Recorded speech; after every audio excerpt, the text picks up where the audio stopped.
It's a sense of liberation. It's endless, and there's no time.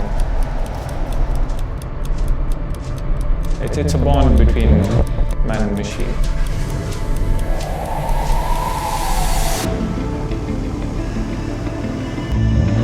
A lot of things happened that led me to being able to buy the GTI.